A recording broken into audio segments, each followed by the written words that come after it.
መድረሳ በቤቴ መንፈሳዊና ዓለማዊ ትምህርት ቻናል ለአንደኛ ክፍል የተዘጋጀ የዕለቱ ትምህርት ምዕራፍ 1 አቂዳ የእምነት ጽንሰ ሐሳብ አላህ ሱብሓነሁ ወተዓላ ፈጣሪ ነው። ትምህርት 2 የሆነውን አላህ ሱብሓነሁ ወተዓላ ፈጣሪ ነው የሚለውን ዛሬ እንመለከታለን። السلام عليكم ورحمة الله وبركاته. أعوذ بالله من الشيطان الرجيم. بسم الله الرحمن الرحيم. الحمد لله رب العالمين والصلاة والسلام على رسول الله وعلى آله وصحبه أجمعين. ربي اشرح لي صدري ويسر لي أمري واحلل عقدة من لساني يفقه قولي. إن الحمد لله نحمده ونستعينه ونستغفره ونعوذ بالله من شرور أنفسنا ومن سيئات أعمالنا.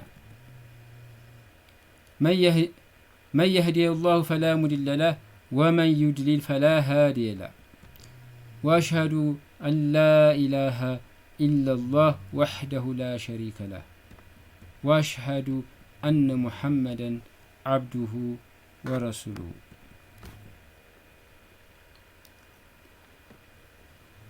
መድረሳ በቤቴ መንፈሳዊና ዓለማዊ ትምህርት ቻናል በዛሬው ዕለት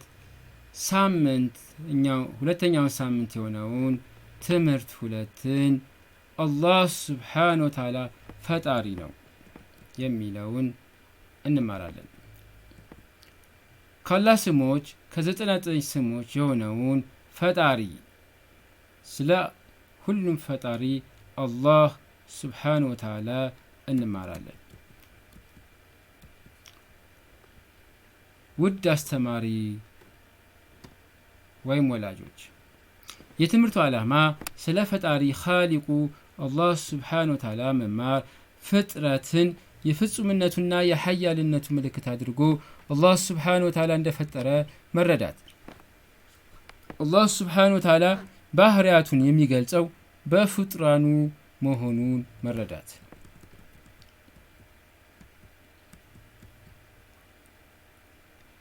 ፍጥረታት በመመልከት የአላህን ሱብሓነሁ ወተዓላ ባህሪያትን መረዳት እንደምንችል ማወቅ።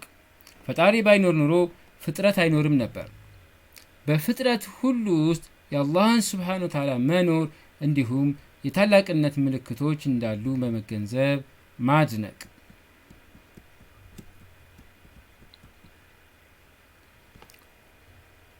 ለአስተማሪ ወይም ለወላጅ የትምህርቱ አጠቃላይ እይታ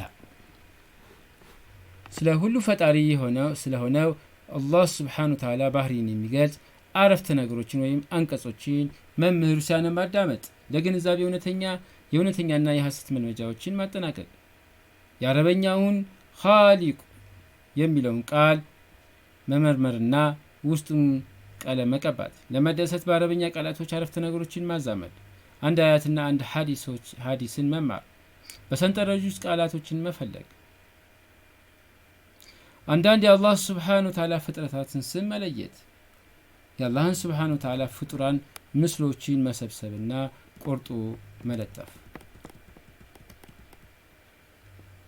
አላህ ሱብሓነሁ ወተዓላ የፈጠረበት ምክንያትን መወያየት፣ ፍጡርን በማየት የአላህን ሱብሓነሁ ወተዓላ ባህሪያትን መመርመር፣ ስለ እንቆቅልሽ ማጠናቀቅና ጥያቄዎችን መመለስ፣ በፍጥረቱ እንዴት እንደሚታወቅ የሚገልጽ አላህ ሱብሓነሁ ወተዓላ በፍጥረቱ እንዴት እንደሚታወቅ የሚገልጽ ታሪክን መምህሩ ሲያነብ ማዳመጥ ወይም መማር፣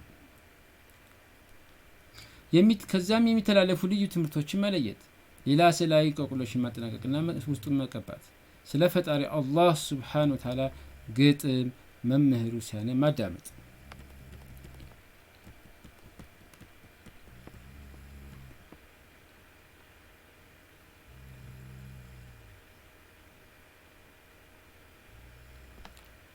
ውድ አስተማሪ ወይ ወላጆች የሚከተለውን በጥሞና ተማሪው እንዲያዳምጥ እና እንዲያብራራ ያድርጉ። አላህ ስብሓነሁ ወተዓላ ሁሉን ነገር ፈጠረ። ከምንም ነገር ሁሉን ነገር ፈጠረ። ድሮ ከረጅም ዓመት በፊት ሰማይ አልነበረም፣ መሬትም አልነበረችም፣ እንስሳትም አልነበሩም፣ ወፎቹም አልነበሩም፣ አበቦቹም አልነበሩም። አላህ ስብሓነሁ ወተዓላ ግን ብቻውን ነበረ። አላህ ስብሓነሁ ወተዓላ ሰማይን ፈጠረ። እሱ ሰማይ ውስጥ ፀሐይን አደረገ፣ ጨረቃን አደረገ፣ ከዋክብትን አደረገ። እሱ መሬትን ፈጠረ። እሱ የደረቅ መሬት ክፍል ፈጠረ። ከዛም ተራሮችን ፈጠረ። ከዛ ወንዞችን ፈጠረ፣ ባህሮችን ፈጠረ፣ ውቅያኖሶችን ፈጠረ። አላህ ስብሓነሁ ወተዓላ እጽዋቶችን ፈጠረ። እሱ ረጃጅም ዛፎችን ፈጠረ። ከሁሉም አይነት ቀለሞች አበቦችን ፈጠረ። እሱ ሁሉንም አይነት እንስሳቶች፣ ግዙፍ ዝሆኖች፣ አንበሳ፣ ነብር፣ ግመል፣ ፈረስ፣ ድመት ወዘተ የመሳሰሉትን ፈጠረ።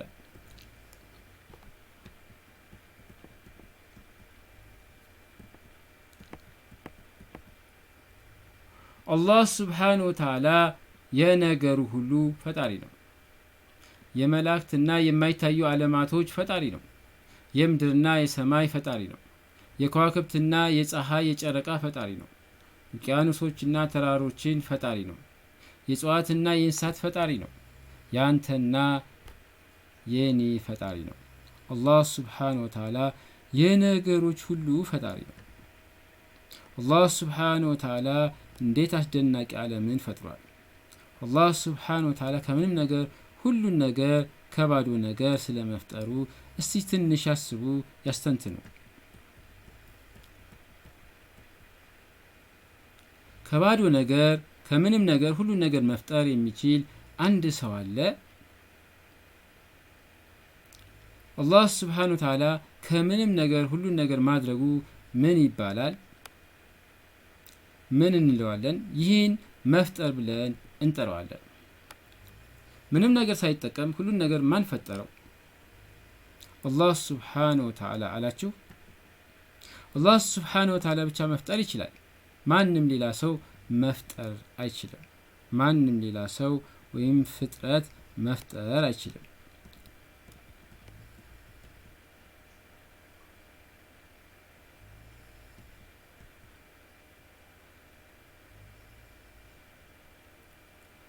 ሰዎች ቤትህና በውስጡ ያለውን ማንኛውም ነገር ይሰራሉ።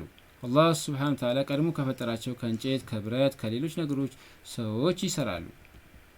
ለሁሉም አስደናቂ ነገሮች አላህን ስብሓነሁ ወተዓላ እናመስግን። ልጆች ከኔ በኋላ ይህን ቃል ደግማችሁ በሉ። አልሐምዱሊላሂ ረቢል ዓለሚን፣ አልሐምዱሊላሂ ረቢል ዓለሚን። ሁሉም ምስጋናና ውዳሴ ለዓለማት ሁሉ ጌታ ለሆነው ለአላህ ስብሓነሁ ወተዓላ ይገባው።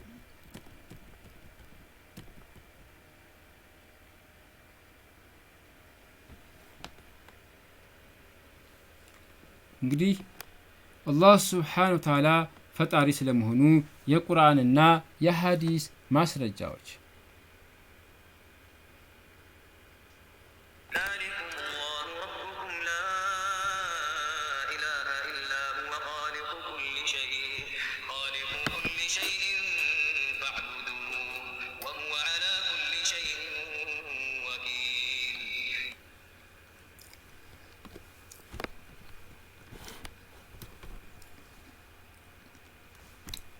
አላህ ስብሓነሁ ወተዓላ በቁርአኑ እንዲህ ብሏል፣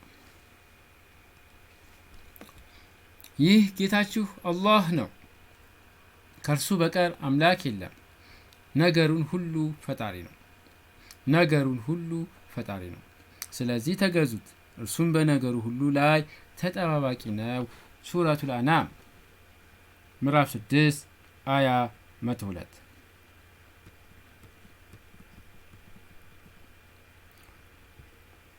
እንዲሁም የሐዲስ ማስረጃ ተወዳጁ ነቢዩ መሐመድ ሰለላሁ ዐለይሂ ወሰለም እንዲህ ብለዋል፣ ፍጥረት ሁሉ የአላህ ቤተሰብ ይመስላሉ።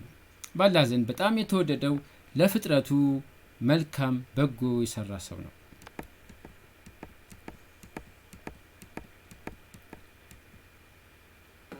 እንግዲህ ልጆች የሚከተሉ ጥያቄዎችን መልሱ። አንደኛ፣ አላህ ሱብሓነሁ ወተዓላ ነገሮችን ከባዶ ነገር ሲፈጥር ምን ብለን እንጠራዋለን? አላህ ሱብሓነሁ ወተዓላ ነገሮችን ከባዶ ነገር ሲፈጥር ምን ብለን እንጠራዋለን? ሁለተኛ አንተን ማን ፈጠረህ? አንቺን ማን ፈጠረሽ? አንተን ማን ፈጠረህ? ወይም አንቺን ማን ፈጠረሽ? ሶስተኛ እናንተን ማን ፈጠራችሁ? እናንተን ማን ፈጠራችሁ?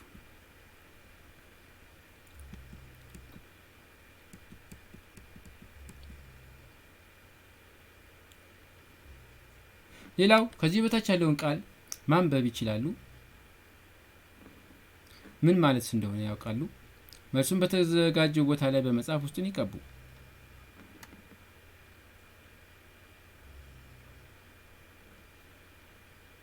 እንግዲህ የአረብኛውን ቃል በድጋሚ ይጻፉና ውስጡን ይቀቡ።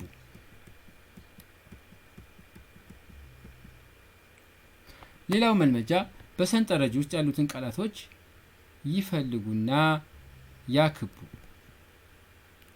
ምሳሌ አላህ የመጀመሪያው አላህ የሚለውን ቃል ከሰንጠረዥ ውስጥ እንደተከበበው እናንተም ፈጣሪ፣ መላኢካ፣ ዓለማት፣ ከዋክብት፣ ፀሐይ፣ መሬት፣ ጨረቃ፣ ውቅያኖስ፣ ተራሮች፣ እጽዋት፣ እንስሳት፣ አንተ፣ ነገሮች እነዚህን በመፈለግ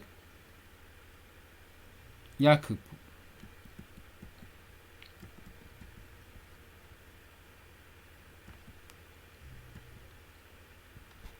ሌላው መልመጃ ከታች ያለውን ምስል በጥንቃቄ ይመልከቱ። ስንት የአላህ ሱብሓነሁ ወተዓላ ፍጥረትን ታያለህ? ስማቸውን ይዘርዝሩ። ከዚያም እያንዳንዱን በተለያየ ከለር ይቀቡ።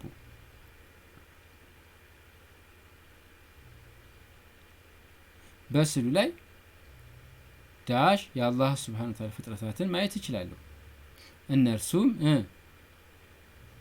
አንደኛ፣ ሁለተኛ፣ ሶስተኛ፣ አራት፣ አምስት ይዘርዝሩ።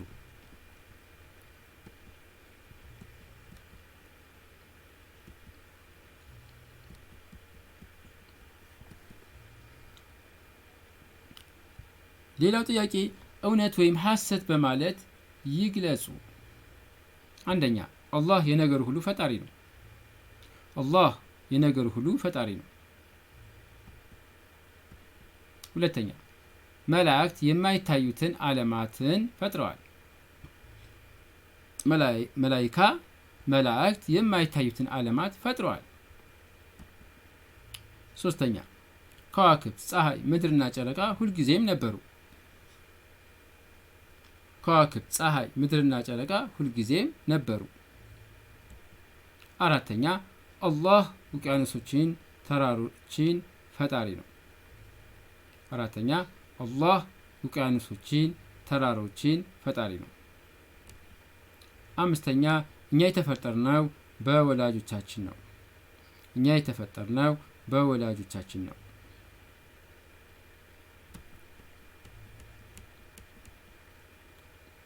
ሌላ መልመጃ የአላህን ሱብሓነሁ ወተዓላ ፍጥረት ምስሎችን ያገኛችሁትን ያህል ከታች ባለው ሰንጠረዥ ሳጥን ውስጥ ይለጥፉ። ያገኛችሁትን ምስል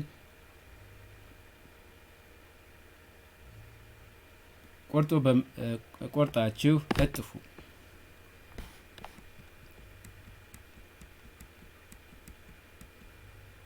ሌላው መልመጃ የሚከተሉትን አረፍተ ነገሮችን ያሟሉ። የሚከተሉትን አረፍተ ነገሮችን አሟሉ። አንደኛ አላህ ሱብሓነሁ ወተዓላ ዳሽ ነገር ፈጠረ። አላህ ሱብሓነሁ ወተዓላ ዳሽ ነገር ፈጠረ።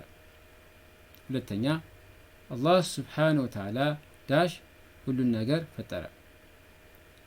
አላህ ሱብሓነሁ ወተዓላ ዳሽ ሁሉን ነገር ፈጠረ። ሶስተኛ እሱ ሰማይ ውስጥ አላህ ሱብሓነሁ ወተዓላ ሰማይ ውስጥ ባዶ ቦታ አደረገ። እሱ ሰማይ ውስጥ ባዶ ቦታ አደረገ። አራተኛ አላህ ሱብሓነሁ ወተዓላ ረጃጅም ባዶ ቦታ ፈጠረ።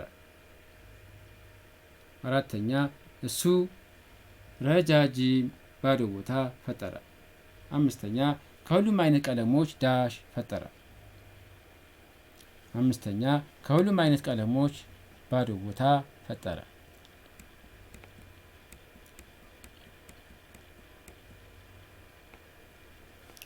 ለአስተማሪና ለወላጆች ለመተዋወስ ጠቃሚ ነጥቦች። አላህ ሱብሓነሁ ወተዓላ ፍጥረትን ለምን ፈጠረ?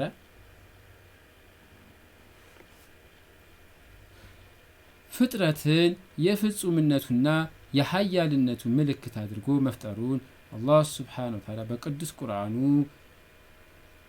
ገልጿል። አላህ ሱብሓነሁ ወተዓላ ብዙ አስደናቂ ባህሪያት ወይም ችሎታ አሉት። እንዲሁም እነዚህን ባህሪያት በፍጥረቱ ውስጥ ይገልጻል። ለምሳሌ አላህ ሱብሓነሁ ወተዓላ ፍጹም ነው። አላህ ሱብሓነሁ ወተዓላ ውብ ነው። አላህ ሱብሓነሁ ወተዓላ ተንከባካቢ ነው። ልክ እንደዚሁ ተፈጥሮም ፍጥረቱ ፍጹም ናቸው፣ ውብ ናቸው፣ ተንከባካቢ ናቸው። እናም ፍጥረትም ፍጹም ቆንጆና ተንከባካቢ እንዲሆን ሆኖ እናገኘዋለን።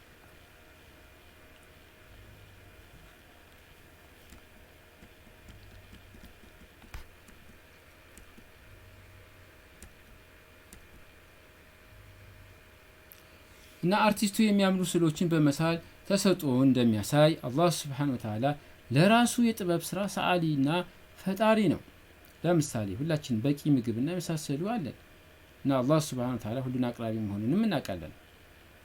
ስለዚህ በዙሪያ ያለውን አስደናቂ ዓለም በጥንቃቄ ይመልከቱና ስለ አላህ ሱብሓነሁ ወተዓላ ከነዚህ ሌላ ምን ትማራላችሁ? ይግለጹ።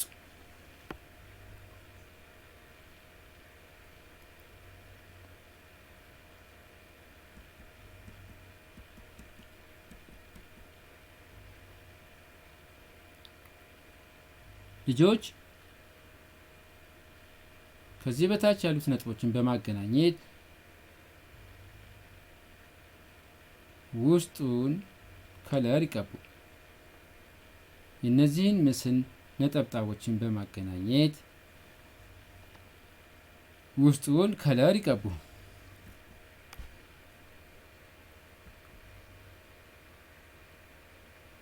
ይህ ባዶ ቦታ ነው። ይህ ዳሽ ነው። አላህ ሱብሓነሁ ወተዓላ እሱን ፈጠረው። ስለዚህ አላህ ሱብሓነሁ ወተዓላ ፈጣሪ ነው።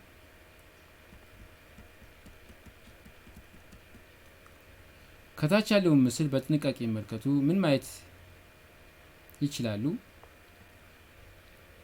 ከዚያም ቀጥሎ ያሉትን ጥያቄዎች ይመልሱ።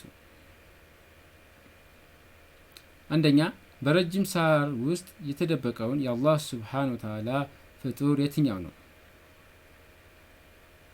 በእነዚህ ሳር ውስጥ የተደበቁትን የአላህን ፍጥረታት የትኛው ነው? ሁለተኛ፣ ከነሱ ውስጥ ስንት ናቸው? ከነዚህ ውስጥ ስንት ናቸው? አሁን አላህ ሱብሓነሁ ወተዓላ በተፈጥሮ እንዳቆያቸው በተፈጥሯቸው ያላቸውን ቀለም አስመስላችሁ ይቀቡ። ሳሩን እንዳትረሱ።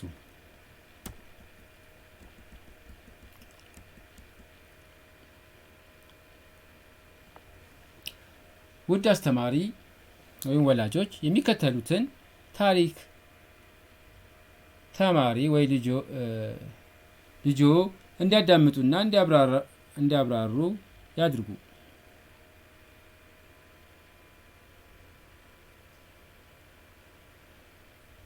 በመዝገበ ቃላት ውስጥ ላሉት ቃላትም ተስማሚ የሆነ ፍቺን ያገኙ። በአንድ ወቅት በሩቅ በረሃ ውስጥ ብቻውን የሚኖር አንድ ዘላን ነበር።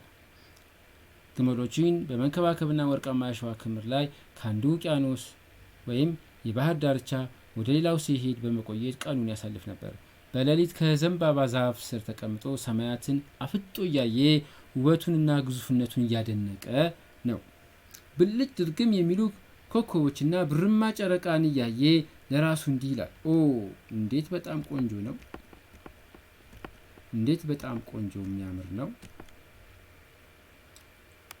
ጎህ ሲቀድ ፀሐይ ከመውጣቷ በፊት አንድ ቀን የሙስሊም ያልሆኑ የንግድ ቅፍለት በዚያ መንገድ እስኪያልፉ ድረስ ዘላኑ ስላሳለፈው ጸጋና ውበት ሁሉ አላህ ሱብሓነሁ እያወደሰና እያመሰገነ ይጸልይ ነበር። ከሙስሊም ካልሆኑት ከሃዲዎች አንዱ የበረሃው ዘላን ወደ አላህ ስብሓን ወተዓላ ሲጸልይ አይቶ ወደ እሱ ቀረበና አላህ ስብሓን ወተዓላ መኖሩን ወይም አላህ ስብሓን ወተዓላ እንዳለ እንዴት ታውቃለህ ብሎ ጠየቀው። የበረሃው ዘላኑ እንዲህ ብሎ መለሰ። በአሸዋ ላይ ያሉ የእግር አሻራዎች ስለ ተጓዥ ሰው ይናገራሉ። አንድ ስዕል ሰዓሊውን፣ አንድ የጨርቅ ቁራጭ ደግሞ ወደ ሸማኔ ያመለክታል ወይም ይጠቁማል። ሰማያት ከከዋክብቶቿ፣ ምድር ከተራሮቿ፣ ሸለቆዎቿ፣ ባህሩም ከማዕበሉ ጋር ወደ ፈጣሪ ሁሉን ቻይ፣ ሁሉን አዋቂ፣ ጥበበኛና ተንከባካቢ ወደ ሆነው አላህ ሱብሓነሁ ወተዓላ አያመለክትምን? አይጠቁምን? በማለት ጥያቄውን በጥያቄ መለሰ። ከዚህ ታሪክ ምን ተምረናል? አላህ ሱብሓነሁ ወተዓላ በፍጥረቱ ራሱን ይገልጣል። ፈጣሪ ባይኖር ፍጥረት አይኖርም ነበር። ሁሉም ሰዎች በፍጥረት ውስጥ ያሉትን ድንቅ ምልክቶች በማየት አላህ ሱብሓነሁ ወተዓላ ማግኘት፣ ማየት፣ ማንበብ ይችላሉ። በምድረ በዳ ውስጥ ያሉ ዘላኖች፣ በሩቅ ዋልታ ክልል ያሉ እስኪሞች ወይም በጫካ ውስጥ ያሉ ኔግሮ እንኳን ፍጥረትን የአላህን ሱብሓነሁ ወተዓላ የሚነበቡ ክፍት መጽሐፍትን ማንበብ ይችላሉ። ዘላኖች፣ እስኪሞች፣ ኔግሮች እንኳን ፍጥረትን ማንበብ ይችላሉ። ፍጥረትን የአላህን ሱብሓነሁ ወተዓላ ክፍት መጽሐፍትን ማንበብ ይችላሉ።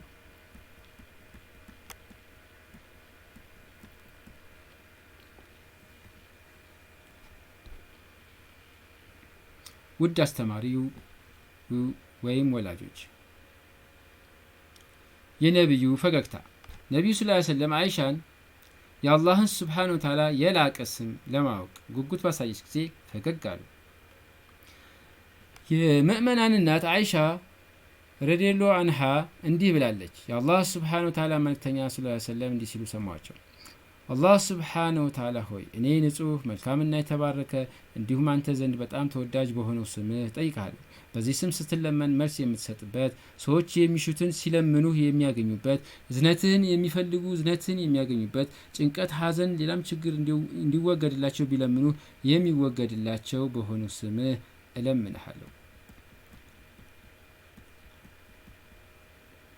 አይሻ ረዲየላሁ አንሃ በተጨማሪም እንዲህ ብላለች።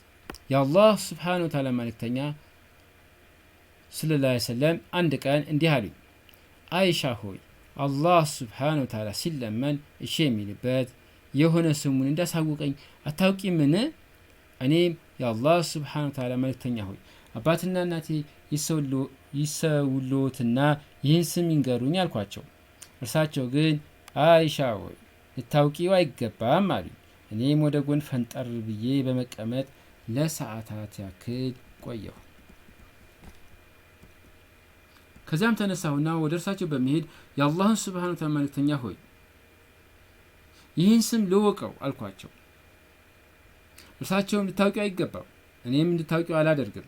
እንዲሁም ብታውቂው እንኳን ዓለማዊ ለሆኑ ጉዳዮች ይሰጥሽ ዘንድ በዚህ ስም መጠየቅ የለብሽም አሉኝ። ከዚያ በኋላ ውዱእ አድርጌ 2 ረካ ሶላት ሰግጄ እንዲህ በማለት አላህ ሱብሓነሁ ወተዓላን ለመንኩት። አላህ ሆይ አርረሕማን በሚባለው ስምህ ጠይቃለሁ፣ እንዲሁም አልበር በተባለው ስምህ እማጸናለሁ፣ እንዲሁም እጅግ በተዋቡትና በማውቃቸውም ሆነ በማላውቃቸው ስሞች ኃጢአቴን ትምረኝና ትራራልኝ ዘንድ እለምንሃለሁ። ይህን ሁኔታዬን ይከታተሉ የነበሩት ነቢዩ ሰለላሁ ዐለይሂ ወሰለም ፈገግ ብለው እንዲህ አሉኝ፣ ይህን ስም አሁን ለአንቺ አላህን ሱብሓነሁ ወተዓላ ከለመንሽባቸው ስሞች ውስጥ ይገኛል።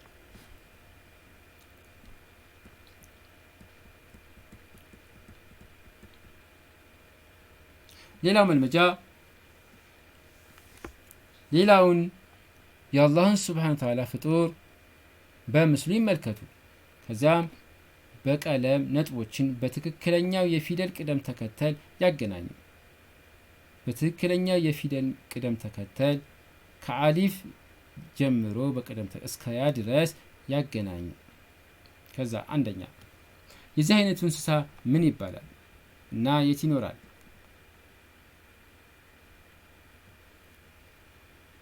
በፍጥረት ሁሉ ውስጥ የአላህን ሱብሓነሁ ወተዓላ የህልውናው የመኖሩ እና የታላቅነቱ ምልክቶች አሉ። ልብ በሉ፣ በሁሉም ፍጥረት ውስጥ የአላህን የህልውናውና የታላቅነቱ ምልክቶች አሉ።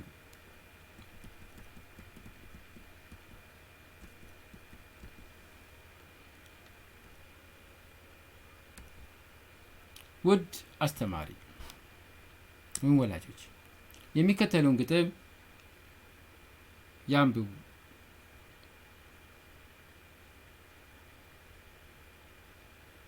አላህ ሱብሓነሁ ወተዓላ ፈጣሪው ዓለምን ያለንባትን በሺዎች የሚቆጠሩ ሌሎችን ፈጠረ። አላህ ሱብሓነሁ ወተዓላ ፈጣሪው በመጀመሪያ ነደፈው፣ ከዚያም ቀረጸው። ለተፈጠሩት ድንቅ ፍጥረታት አላህ ሱብሓነሁ ወተዓላ ፈጣሪው ሕይወት ዘራበት። እነዚህ ፍጥረት ሁሉ አስደናቂ ምልክቶቹ፣ እነዚህ ፍጥረት ሁሉ ታላላቅ ምልክቶቹ ይረዱናል ለመረዳት፣ ያ ኻሊቁን እንድንኖር ወደን፣ ያ ወዱዱን ያመጣሉ ታላቅ ደስታ፣ ይታዘዛሉ ላስገኘው። እኛም ልዩ ምልክቶች ነን። ከንጹህ ምድር ጠርጎን በከበረ መልኩ የቀረጸን፣ ከዛ መንፈሱን እስትንፋሱን ስንወለድ ነፍሱን በስጋችን እፍ ያለብን አላህ ሱብሓነሁ ወተዓላ ታላቅ ነው፣ እጅግ ታላቅ ነው። ከፈጠራቸው ከሁሉም በላይ ይበልጣል፣ ከምድርና ከሰማይ አእምሯችን ሁሉ ካሰበው በላይ። አላህ ሱብሓነሁ ወተዓላ ፈጣሪው እሱ ታላቅ ነው። አላህ ሱብሓነሁ ወተዓላ ፈጣሪው እሱ ታላቅ ነው። ልጆች የሚከተሉን ሀዲስ ያንብቡና ጥያቄዎችን ይመልሱ። ነቢዩ መሐመድ ሰለላሁ ዐለይሂ ወሰለም እንዲህ ብለዋል፣ ፍጥረት ሁሉ የአላህ ቤተሰቦች ናቸው። አላህ ሱብሓነሁ ወተዓላ ለቤተሰቦቹ መልካም የሚያደርጉትን በጣም ይወዳል እና አላህ ሱብሓነሁ ወተዓላ ከፈጠራቸው ፍጥረታት የትኛው ፍጡር የተሻለ እንክብካቤ ይገባዋል? የትኛው ፍጡር የተሻለ እንክብካቤ ይገባዋል? አላህ ከፈጠራቸው ፍጥረታት የትኛው ፍጡር የተሻለ እንክብካቤ ይገባዋል?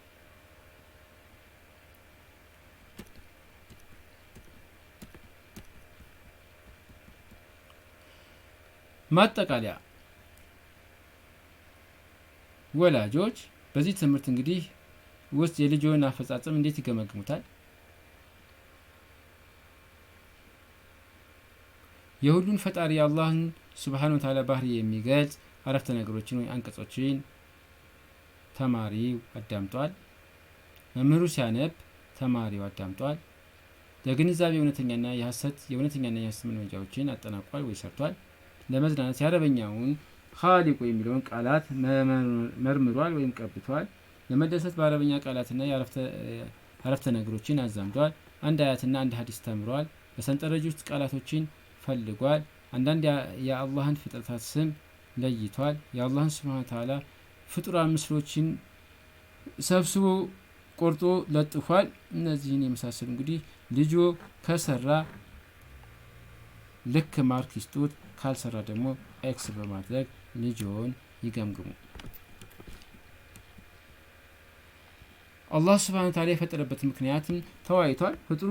ፍጡሩን በማየት የአላህን ሱብሓነሁ ወተዓላ ባህሪያትን መርምሯል። ስዕላዊ እንቆቅልሽና አጠናቋል። ጥያቄዎችን መልሷል። በፍጥረቱ እንዴት አላህ ሱብሓነሁ ወተዓላ በፍጥረቱ እንዴት እንደሚታወቅ የሚገልጽ ታሪኮችን አንብቧል። ከዚያም የሚተላለፉ ልዩ ትምህርቶችን ለይቷል። ሌላ ስዕላዊ እንቆቅልሽን አጠናቋል ወይም ቀብቷል። ስለ ፈጣሪ አላህ ሱብሓነሁ ወተዓላ ግጥም አዳምጧል። እንግዲህ ልጆ በትክክል ከፈጸመና ካደረገ ራይት ልክ ማርክ ይስጡት፣ ካላደረገ ደግሞ ኤክስ በማድረግ የልጆን ውጤት ይገምግሙ።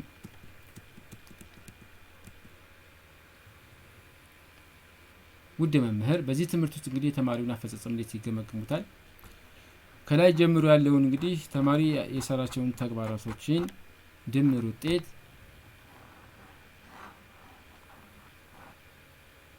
5 4 3 2 1 በማድረግ ተማሪውን ይገምግሙ።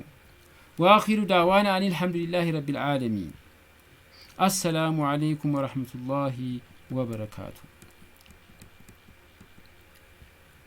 መድረሳ በቤቴ መንፈሳዊና ዓለማዊ ትምህርት ይዘት ቀጣዩ የትምህርት ይዘት ሶስተኛው ሳምንት የሆነውን ትምህርት 3 አምስቱ የኢማን ምሰሶዎችን እንማራለን። በቅርብ ይጠብቁን።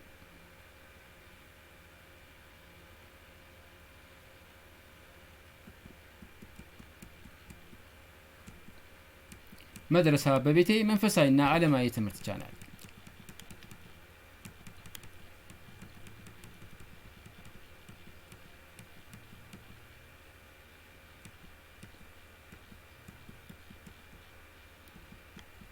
ልብ ይበሉ፣ ያስታውሱ። ከአራቱ አንዱን ኪውአር ምስልን በሞባይሎ ስካን በማድረግ መድረሳ በቤቴን ቻናል ወይም ግሩፕ ይቀላቀሉ።